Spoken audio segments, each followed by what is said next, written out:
Welcome, golf fans, pursuers of knowledge and the almighty dollar. This is your golf guru bringing you the 2022 Charles Schwab Challenge. This is my preview show with a focus on the betting side. We're going to get you all the information to get your mind thinking about who you want to play from a DFS side, but also to hopefully make some bets before the money starts hitting these guys and the odds start to drop. We're going to do a recap, of course, of the PGA Championship we just saw. Everything you're accustomed to with custom models, everything to help you get a start on your Charles Schwab Challenge. So with that said, let's talk a little bit of golf. All right, so first thing, let's talk about the PGA Championship. I'm not going to spend a lot of time on this, but it was great. I enjoyed it. It was a very tough course, and pretty much how I thought the course would play. The weather definitely was a little more challenging. So from the time that I made my initial picks on Monday and then what transpired and I knew what was going to happen on Wednesday. But honestly, the picks weren't too bad. Real quick, if of course, we look over at Rory and he went out and he had the early start and shot that 5 under. Everybody was already cashing their tickets and thought, okay, here we go. Rory's going to win his next major because he didn't come out and have a bomb of a first round.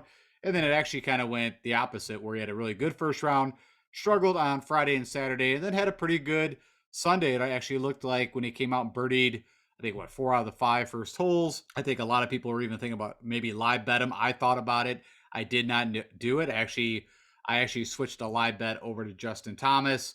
And also I bet Justin Thomas, not a ton, but prior, I think it was like 13 or 14 to 1 before the event had started.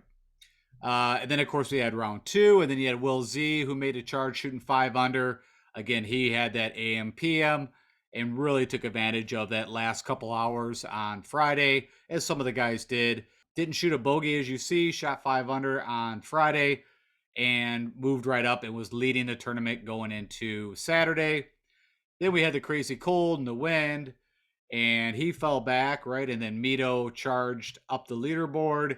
And then you had Fitzy, Cameron Young, Abraham Answer. You can kind of see the guys. And then, of course, JT, who was coming in, who played the best golf, definitely in the PM AM slate. So had the toughest draw, but shot the 67-67. And then, of course, you had things like Tiger Woods withdrawing, which, no shocker.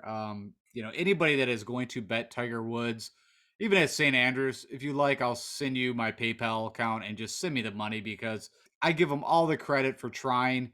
But to actually bet him outright to win anything anytime soon is just ludicrous. So I kind of mentioned this story, right? So I thought this was an interesting tidbit. Of course, 7 out of the 9 players that were at the top, had that early late, and it really looked like that was how it was all going to flush out, was the guys that had the early late were going to be, the winner was going to come out of there. And not to just kind of pass over Mito, but I think a lot of us thought that he was, even with a 3-shot lead going into Sunday, that's a very difficult thing to do when you've never won a tournament, right? I mean, I was on Mito after he got graduated from the 3 wins. I had a pretty good little deep dive on him for the Rocket Mortgage and was very interested in playing him there. And I did play him there, and I think I picked him. And, of course, he went out and missed the cut.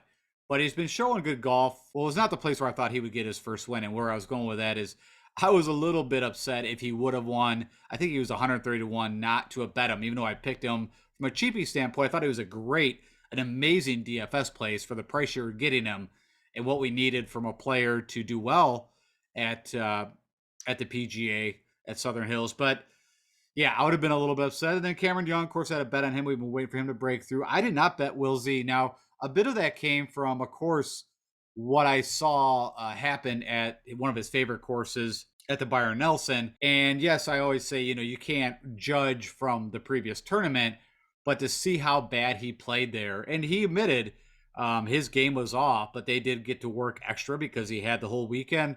And of course, did amazing at Southern Hills. Also, I think it was kind of interesting how 45 out of 79 players, again, made the cut who had that. So, we saw this at the Players. This has been, in some of the bigger tournaments, the weather has definitely played a key factor, and it's something that we're going to have to keep our eyes on going forward. And then, of course, JT, so I called it, I tweeted this out, it was quite the plot twist, comes out and wins his second major, right? Of course, his last win, if I remember correctly, was the Players the prior year. You know, when you see what he was doing, his kind of recent form coming in, of course, he was one of my top 5 picks. And like I said, I double bet him, right? I bet him before the tournament, I bet him live. So that all worked out. Neither here or there. Good tournament. I think it was very entertaining. You had a lot of different moving parts. And, but from a DFS perspective, I like a little more scoring. So, and okay, last thing I will share is if you're interested in the stroke gain data, at least for the top, 10 guys where that all kind of shook out just to see what they did. I mean, I don't go too much into this because we won't be see Southern Hills for, a long time again from a PGA perspective, but putting is where it really came out. And Will Z, the one thing that I learned from this is if you have very complicated bent greens like Augusta, like Southern Hills we just saw, Will Zalatoris is a great play for whatever reason. He putts very well when he gets on some very slopey, tough greens. Now, these greens were quite a bit slower than what you'd see at Augusta, so not really sure how you make out of that, but you can see Mito, of course, gained 5.5 strokes. I'm kind of focusing, of course, the approach, but the putting was very interesting for me. Fitzpatrick did very well on that. You had Fleetwood, it made a great charge. You needed him on Showdown on the finale round. Chris Kirk, someone that I'm looking at for this upcoming tournament at the Colonial for the Charles Schwab. Rory gained a stroke. Actually had a really nice putting on his first day, and then the putter kind of fell back. And then Seamus Power, who's just a steady play all the way, was not one of my picks. But I think, after all said and done, was a good play. So that gives you an idea of who did what from a stroke game perspective, at least from a top 10. Okay, let's switch gears. Let's talk about this Charles Schwab Challenge. It's a pretty cool event. I mean, you win a terrible coat, but you win a really cool car. That's probably the coolest thing about this. It's one of the oldest tournaments, if not the oldest tournament we have now on the PGA Tour. The course opened back in 1936. I think it's been hosted here since 1946, so over 75 years. Of course, we're in Fort Worth, Texas, so a pretty easy little travel. Hence why we have a really strong field, at least right now. I'm going to be very interested how that shakes out. I did see, Charles Schwartzel withdrew from the tournament already because I actually put a bet on him early this morning, but cashed that out because from everything I saw, he did withdraw already. And then we've got a lot of the guys that just played in the PGA like JT. I'll be shocked if Justin Thomas does not withdraw after that big win. And I mean, I had to take a ton out of him. I think Mito Pierre is in the field. You've got Will Zalatoris. So it's going to be interesting. I mean, I think Will Zalatoris will play in this, probably even Mito, but I would be really shocked if JT does not pull out of the tournament. A lot of kind of similarities that from a course perspective. So this is a Perry Maxwell design. There's another guy that designed it with him, but Perry Maxwell is one of the main designers. And right after these guys are done with the last putt, they're going to start ripping up, which we've seen this before, ripping up the greens and tearing up the course because they have a $20 million Gil Hanse renovation, which we just saw at Southern Hills. And a lot of this is going to be done with, putting in a better irrigation system, probably put it in sub-air, running like this heating, cooling system under the greens so they can keep the greens all year round, especially if it gets cold. Anyways, that's going to be taking place right after this tournament ends. It's a par 70. So we've seen a bit of this, right? We just saw this at Avondale Farms for the Wells Fargo, which is not a bad comparable, but the weather was so crazy there. It's hard to get a really good sense of how that course would play, but I'm going to use it as a comparable. This course is 7,200 yards, just a tick over. We've got the Bermuda fairways. We've got 3-inch Bermuda rough, which could be pretty penal, depending on how your ball sits. And then we got the bent grass green. So again, a lot like we saw at TPC Potomac for Avondale Farms. The player field here is quite a bit smaller than a full-size field. So right now what I've got from a player field from the PGA is 120 players. And that is typically, I'm going to go with which is cut down to T65 and ties. We've got a ton of information here. So what's kind of nice is that we've had a lot of new courses or the Wells Fargo wasn't played at Quail. We had the Mexico Open, which was played at Vendata, which we've never seen. So the good news is there's no issues on understanding what this course typically demands or who does very well here. So that's kind of a positive. But yeah, back to the historical cut line over the past 4 years. We've seen 1 under to +3 is typically where the historical cut line falls. And then, of course, last year, a little bit of a quink. Jason Kokrak won, shooting 14 under. You had Jordan Spieth and him in the final group. And Jordan Spieth has, of course, won here. It typically does very well at this course. But funny enough, with Jason Kokrak, and I talked about this a bit even before last year, we always think of him as a big guy, big bomber, but he's actually done really well on smaller tracks. Hence, the win here. Of course, Daniel Berger is a perfect fit here. It's not Bermuda, but this is where Daniel Berger does well. And so back in 2020, you had a playoff between Morikawa and Berger. Morikawa actually, on the first hole, if I remember correctly, missed a 3-footer to get a par to keep the sudden death playoff going. So Daniel Berger won that. Try to think also, I already mentioned, of course, Spieth. Oh, and Kevin Na was your winner the year before. And we'll go into a little more information into that. But this is a perfect Kevin Na course. I actually plugged him. I think I told you guys, as soon as I get the request from the one and done on pick a player, I just quickly pick the guy off the top of my head. And right now I've got Kevin Na plugged in from a one and done perspective. We'll see if that's where I keep it. But, just so he's there and I don't forget.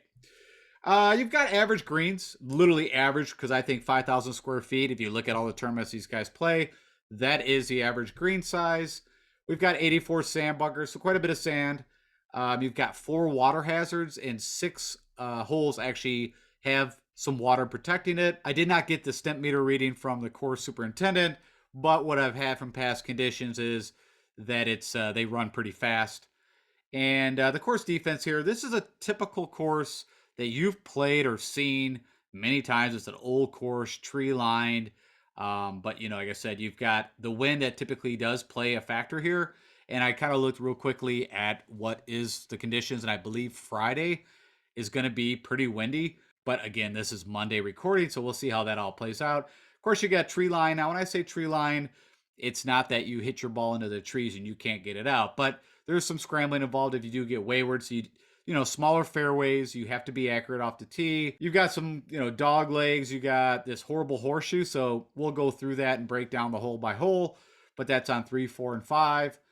You've got tough par threes. I think it is a part of the defense of this course, and it shows up on the handicap side of where the guys are going to have a little bit of struggles. Already talked about the sand, the water, and it is a shot makers. I believe this is a plotter strategic course like we see at Harbor Town. Even like I'll go through the comparable courses with you guys, but it is you don't have to be long to do well here. You don't have to be long off tee. You just have to be accurate.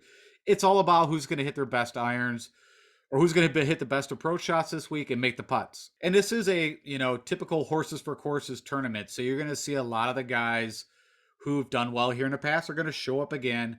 You hit fairways, hit the, good iron players, putters. And then Kevin Na actually holds the best 18-hole score here. There's other guys that have it, but they're, a long time ago, they're not in this field. But a 61 he shot in 2018. He also has a 62 here. So again, all right. So I'm not going to spend a lot of time on this, but I just want to give you a little bit of view. And I always tell you guys, go check out the YouTube round highlights of this tournament. Look at the last 3 years if you want to get a understanding. But just kind of show you, where the water kind of comes in. There is a little bit of water. Some protect the greens. You can see a lot of tree lined. But it is a very typical kind of old school course. And like I said, I pulled this up. Here's the water in front of the green here. You see the trees, some sand. I mean, nothing out of the ordinary to really talk about. And then kind of an overhead view again. So if you get into the trees, you might not be able to hit your approaches. You might have to punch out or hit some kind of crazy bent shot to get yourself back in position. So again, smaller fairways you got to hit. And also you don't want to get in that 3-inch Bermuda rough that lot. All right, let's look at the scorecard real quick. So this is a very gentle handshake, and I'm kind of in between on, from a showdown perspective, do I want to take guys going off 10 to get them some holes warmed up, because 2 of your best scoring opportunities are right out of the gate. And I probably fall to my own game, typically not warmed up, but I mean, these guys have been, hitting on the range. So I don't think there's any issues. I don't really see an advantage, but just so you guys know, the first 2 holes, you definitely have to make hay. And then you hit that horrible horseshoe. Some of the hardest holes on the course is this long par 4. Then you got a long par 3 and then another long par 4. And then you get a little reprieve going in, and then you're going to hit this par 4 that's, tricky, the second hardest hole. Even though it's not really long, I'm just guessing it's pretty tight, if I remember correctly. The two par 5s are long in length. Well, at least the second one I'm talking about here, 635 yards. The first one's very gettable. That's your eagle opportunity that you can see. And then you have, which is kind of nice, 17 and 18 do give you a shot to see a swing at the end because they are a couple of the easier holes to, make a birdie on. So that's about all I really wanted to cover on this. Like I said, a lot of par 4s, I believe, if I remember correctly, 11 or 12 of them. Yeah, and you got 12 par 4s, 4 par 3s, and then the 2 par 5s. Here's the official scorecard for this event, and everything worked out. I didn't see nothing changed, and it's playing at a 7,209 yards. So nothing to call out. It's going to be status quo for the last few years. We've seen it here. Okay, so as always, I tell you what is the skill set of the players that we're looking for. How do you win the Charles Schwab? I give you my stroke gain analysis ranking, which you'll see here. And it is going to be heavily weighted on approach, putting, good drives. You need to hit fairways and regs, same thing. Just so you know, if you are new and don't really understand what good drives are, it's a combination of you are hitting either the fairway or the first cut and then hitting a green on your approach. It takes that as a combination where if you're using off the tee, it is taking distance and fairways. And in this setting, I would rather take good drives because I'm not concerned about the distance part. I am going to plug in scrambling because I mentioned you are, at times you're going to get wayward. You're going to need to be able to get your ball back in play and on the hole or on the green and make your par save. The two proximity of the pins that show up the most, you got this 125 to 150. Now, again, if you don't understand proximity to pin, this is hitting your iron shot and you need to get it close to the pin from that distance. 21%, and then 150 to 175 comes in at 25%. I mentioned those par 3s. You've got 4 of them, and you got one that's over 200 and some yards, but there's 3 of them at 175 to 200, so I'm going to call that out, see how guys do on a little bit longer par 3s.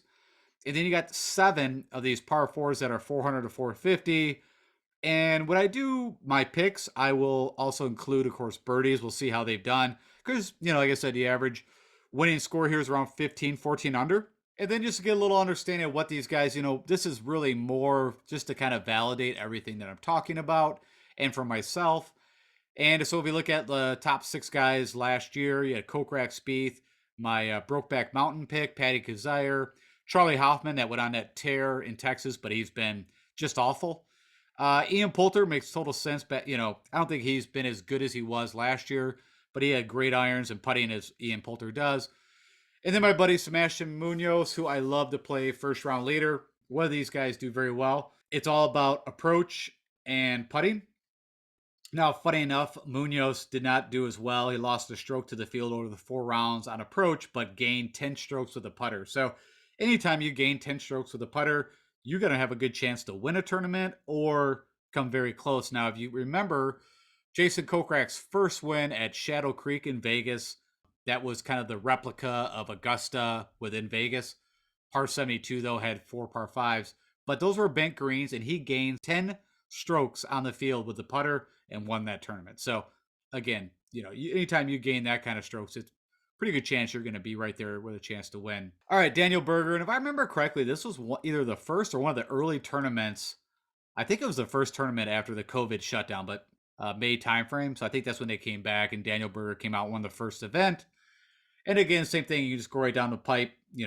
Top 3 or 4 guys gained a ton of strokes with the irons and also gained with the putter. Yeah, DeChambeau, did gain. Of course, so he's kind of an outlier. Gained a ton off the tee, but again, around the green, these are pretty simple. I don't want to say simple, but pretty simple complexes. You don't have to be amazing around a green. So I don't even remember if Corey Connors in this field, but a Victor Hovland could definitely do well here, or Corey Connors. But of course, it's going to come down to putter with those guys. You can see Kokrak also showed up here the prior year. Justin Rose actually does pretty well at this course and didn't look too bad, funny enough, at the PGA. And then last but not least, I brought up 2019 when Kevin Na won. Again, you can see he gained 7 strokes with the putter and gained a ton on approach. Funny enough, Finau, this is back when Finau was actually could play golf a little bit. Didn't have a bad PGA, so don't want to rip on him too bad, but it's been a rough go for Tony. But he actually at that time gained 5 strokes with the putter, which if Tony does that, he should be very relevant. CT Pan showed up again. You can see all irons putting. Don't have to do a ton off the driver, and don't have to do a ton around the green. And you can see Jonas Blix, which that's probably his best finish maybe ever on the PGA Tour. Okay, so with that said, of course, I have a large custom model that I built for you guys and myself to figure out who do we want to look at. And this is the first thing I always do, recent form. I've got no filters turned on. So I'm just looking purely at their last 3 tournaments with this one. I've got approach weighted heavy at 30%, putting weighted heavy at 20%, good drives at 15%, and then those proximity to the pin, scrambling, the par 3s, the par 4s, and then birdie or better, opportunities gained. Click my rank, and if you look at the last 12 rounds or 3 tournaments, funny enough, of course, with what Mito just did recently and what he's been doing, he comes up number 1. I think Davis Riley, I already bet him. I think it's a good play here. I think he's like 40 or 50 to 1 if I remember off the top of my head. I would have put the odds in here for you guys, but they were not. So this is actually DraftKings pricing that you're looking at. Tommy Fleetwood been playing good golf. You have got Sammy Burns, JT, of course, with the win. Again, I'll be shocked if he actually plays in this tournament. KH Lee, Max Homa, of course, he had the win at, would be the Wells Fargo, but at Avondale Farms. Yeah, Kevin Na, past winner. Tringali shows up a lot in the models. Kind of interesting. I think he's like 50 to 1. I have not bet him yet, but this could be a tournament that he could win. If I remember correctly, I think it was this tournament that he had a chance and then fell apart on Sunday. Munoz, Spieth, who's won here, has done amazing at this place. You got Stefan Jaeger, of course, starting to show some life. Had a great showing at the Corn Ferry, and is just now kind of coming on the PGA Tour. There's Victor Hovland I talked about. You got Abe Answer, which I think is a great fit. I already bet him. We'll talk about that. And then Scotty Scheffler, who just killed me, of course, at the PGA. I think he probably torched a lot of people, but that was probably him, right? You had DJ and Patrick Cantlay were probably the 3 biggest names. DJ, no shocker. Patrick Cantlay, I don't know. I should have probably known better to actually put him, but neither here or there. Okay, and then if you want a little bigger sample size, so if we take a look at the past 6 tournaments, because, there's been quite a bit of golf recently played under that same model. I just wanted to pull this up for you, how these guys fall. It kind of flaps, of course, to JT, Victor, of course, Scheffler with the recent wins. You got Homa with a recent win. You got Burns at Valspar. Fleetwood's been playing great golf. You had Billy Ho, which makes sense. I think this is a good fit for him. Morikawa, who almost won here, right? Lost in a playoff. There's Mito, Berger, Munoz, Tom Hoagie, right? He had a win at Pebble Beach. The AT&T. You got Nate Lashley. Funny enough, that's kind of interesting. Will Z, and then you got Gary Woodland, who showed up in Florida, but I think is kind of faded a little bit. Not a terrible PGA, made the cut. I don't know where he ended up off the top of my head, but he's been spiking here or there. All right, the next thing that I always want to look at is who's had the best history here. I think that tells quite a bit. I've already mentioned this is a tournament that I believe you're going to see some of the guys that typically do well here are going to do well again.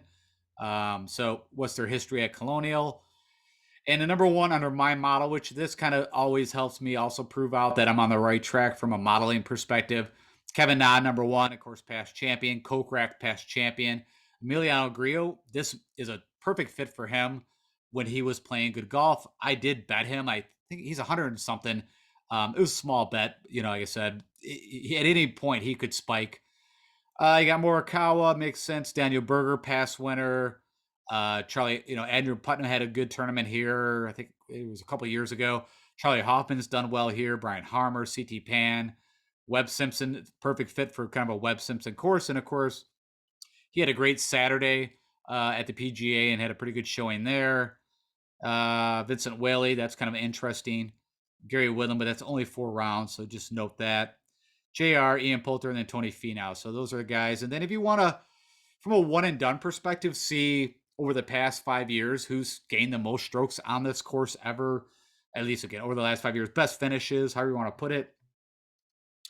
Jordan Spieth, number 1. You got Justin Rose, Na, Harmon, Grillo, Finau, Hoffman, Kisner, Danny Lee, Morikawa, Kokrak, Berger, Woodland, Sabatini. I've already bet Sabatini. I think he's like 130 to 1. We know that he can go crazy low at times, and this kind of makes sense for where he could do well. So with that said, that gives you an idea who you might want to start thinking about from a one and done. I told you I already plugged in. Nah, I don't know if I have Spieth available, but he could be also somebody I look at. Kisner I use at the WGC Dell Match Play.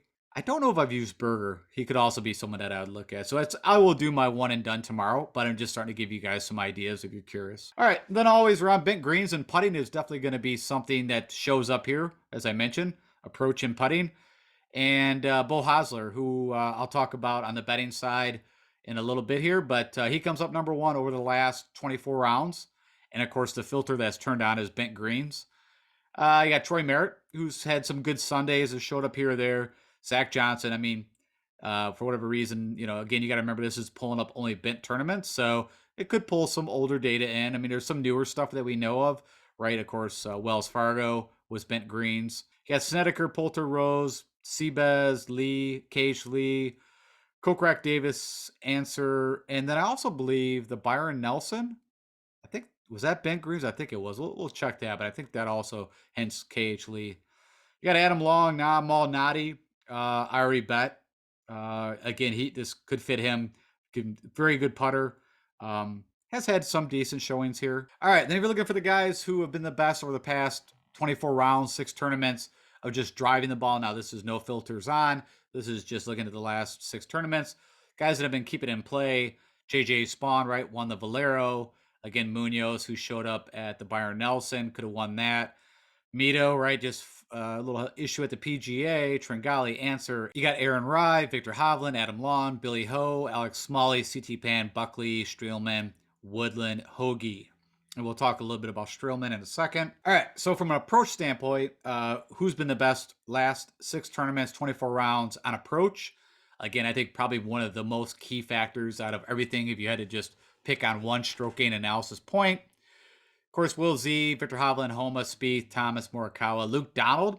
It's going to be an interesting play. He's at min price, so that could be a very interesting DFS play. Scotty Scheffler, Nah, Woodland, Tringali, Pierre, Hoagie, Kirk, CT Pan. And I haven't even looked. I wouldn't even mind to bet Luke Donald at like a top 10. I would not bet him to win the thing, but could be an interesting top 10 or even a top 20, something like that. And then if we want to look at from the number one, 25% of the approach shots are coming in at this 150 to 175. And who's been the best at it? Kevin Streelman, we're going to talk about. I think it's a good bet, especially at the odds that you're getting him at. I'm kind of shocked from a DFS salary. I think he's one of the better values. And from a betting side, I don't know what Vegas is seeing that I'm not seeing, but I think he's a great play here. You got Finau, Taylor, Ortiz, Pierre, Jones, Thomas, Homa, Nah, Grillo, Zalatoris. So a lot of the same guys. Adam Svensson we're going to talk about too from a betting side. The good news is I can bring back comp courses, and this is a tournament that comp courses you can definitely leverage. The ones, of course, that I'll be using, of course, is Colonial. But the number one probably that these guys, now the funny thing is the Travelers doesn't bring in a lot of bigger names, and right now we've got a pretty strong field, actually a really strong field, I think. And a lot of that has to do with guys are already there, and it's kind of like I think like why not? Let's go play here. But the Travelers, very similar, par 70. It's almost exact same yardage. It's bent greens. It's tree lined. So we can definitely pull from that. And some of the past champions, if I remember right, Stuart Sink, who is in right here, and had a pretty good showing. Right, he was 2 under going into Sunday, and then of course fell apart on Sunday because I played him in Showdown. You got the John Deere TPC Deere Run, so also very similar. I believe that's a par 71, about 7,200 yards or less. It's got the bent greens, but a lot of guys don't. The big guys don't play these top 2. I plugged in, even though we only got one sample size. This is not Quail Hollow. This is going to pull into Avondale Farms at TPC Potomac. Of course, then on this side is the courses on the Bermuda track kind of side, but also very similar. You got Harbor Town, RBC Heritage. You got Sea Island for RSM Classic. And you got Wailea for the Sony Open. All these courses, like Kevin Nas won the Sony. I mean, there's a lot of crossover for those. So that's the 7 courses I'll be using.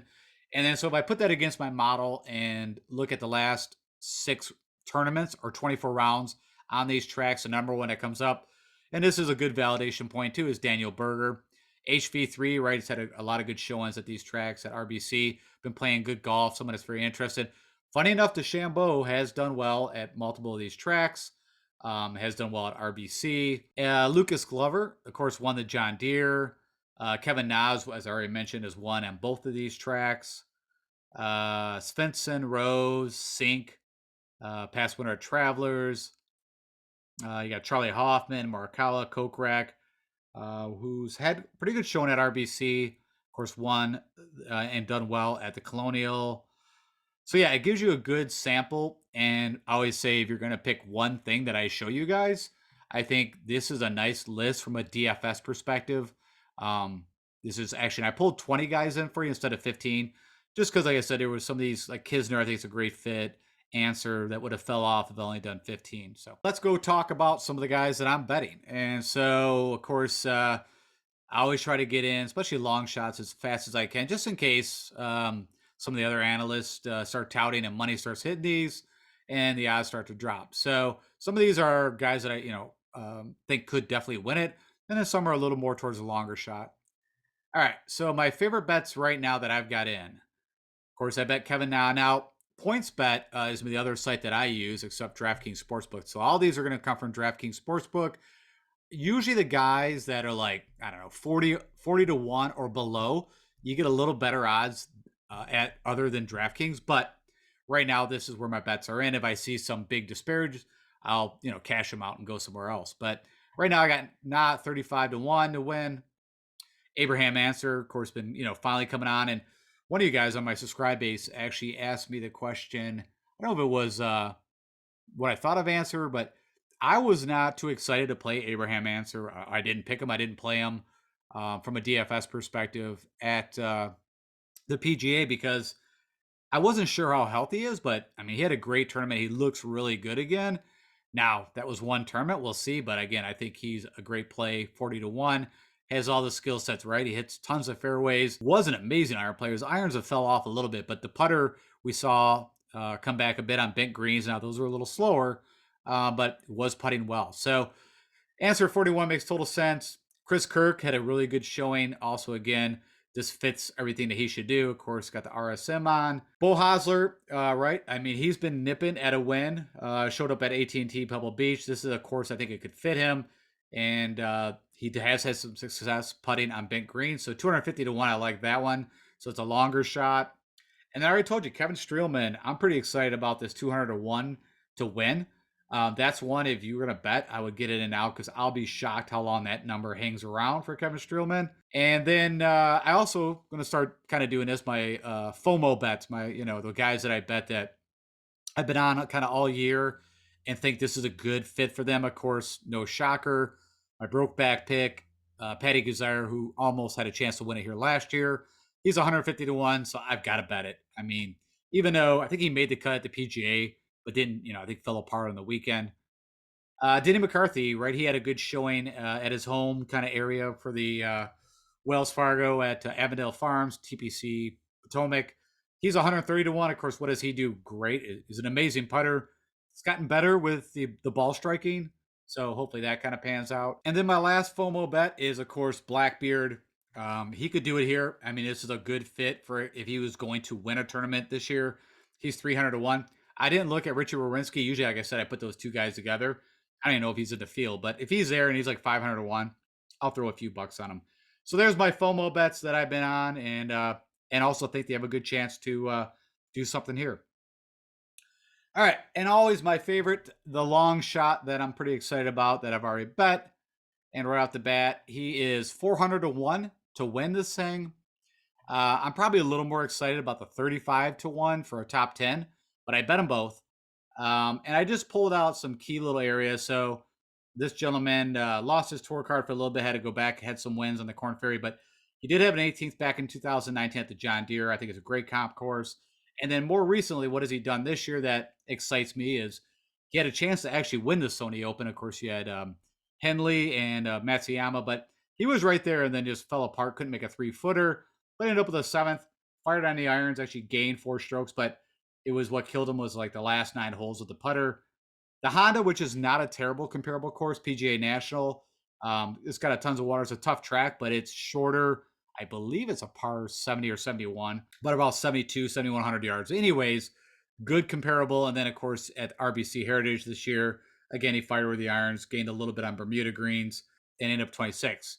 And of course, who am I talking about? Adam Svensson, who I've been touting quite a bit on this show.